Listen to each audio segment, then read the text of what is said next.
ብንሰግድ፣ ብንመጸውት፣ ብንፋቀር፣ መልካም ብናደርግ፣ ሰው በተክሊል ቢያገባ፣ ቢመንን፣ ዋሻ ውስጥ ቢገባ፣ የፈለገ ነገር ቢያደርግ ያለ ጌታችን ያለ መድኃኒታችን ያለ ኢየሱስ ክርስቶስ ደም ማህተምነት ሰው ወደዚያች ከተማ ሊገባ አይችልም። የቆረቡ ሰዎች ግን የመንግስተ ሰማያት ጋራንቲ አላቸው፣ ዋስትና አላቸው። መንግስተ ሰማያት ለመግባታችን ክርስቲያኖች እርግጠኞች ነን። እርግጠኞች የምንሆነው ጥሩ ሰዎች ስለሆንን አይደለም፣ ቅዱስ ሥጋውን ክቡር ደሙን ስለምንቀበል ነው።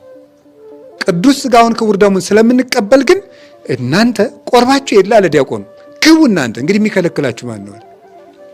ተዘከረን ብላችሁ አልነበረም? ቅድም ብላችኋል። ታዲያስ ፈያታዊ ዘይማን ተዘከረነ ብሎ አስቀድሶ ምንድን ያደረገ? ፈያታዊ ዘይማን እኮ ሲያስቀድስ ነው ያለ።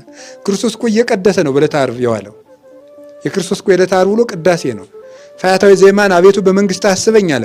የደሙን ማህተም ሰጥተው ያንን የደም ማህተም ይዞ በሄደ ጊዜ ኪሩብ መልአክ ከገነት አጥር ላይ መቆም አቃተው። አንተ ማን ነህ? አብርሃም ነህ? ይስሐቅ ነህ? ያዕቆብ ነህ? አለ። እኔ አይደለሁም፣ እጄን በሰው ደም ነክሬ የምኖር ሰው ነኝ። ታዲያ ምን ለዚህ ያበቃ ምንድን ነው? ቀጸበተኒ ምህረት፣ ይቅርታ ጠራችኝ። ጌታዬን በመስቀል ላይ አየሁት፣ አቤቱ በመንግስት አሰበኝ አልኩት፣ እንደምታየው የደሙን ማህተም ሰጠኝ አለው። አዳምን ቀድሞት ገባ። በጌታችን በኢየሱስ ክርስቶስ ደም የነጹ ሁሉ መንግስተ ሰማያት ሊገቡ ይቻላቸዋል፣ እርግጠኛም እንሆናለን። ለዚህ ነው ወብነ ሞገስ ሶበነበው ውስተ ምሥዋዕሁ ለእግዚአብሔር በደሙ ለእግዚእነ ኢየሱስ ክርስቶስ። ቅዱስ ጳውሎስ ዕብራውያን መልእክቱ ላይ ሲናገር በጌታችን በመድኃኒታችን በኢየሱስ ክርስቶስ ደም ወደ እግዚአብሔር መንበር ስንገባ ባለሟልነት አለን፣ ድፍረት አለን ይላል አማርኛው መጽሐፍ ቅዱስ።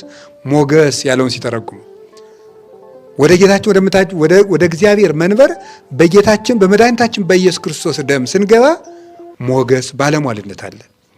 የክርስቶስን ደም የተቀበሉ ሁሉ ነጫጭ ልብስ የለበሱ ናቸው።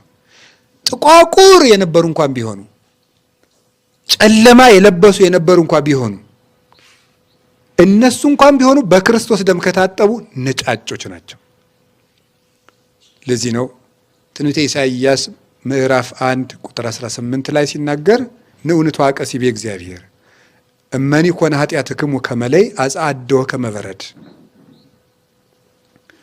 ኃጢአታችሁ እንዳለላ እንኳን ቀይ ቢሆን እንደ በረዶ ነጭ አድርገዋለሁ ይላል። እንደ በረዶ እንዳለላ ቀይ ቢሆን ብለው ፍጹም የሆነ በኃጢአት መታለል ወይም ብለዲ መሆን ማለት ነው። ደማስቆ ማለት ብለዲ ማለት ነው ይላሉ።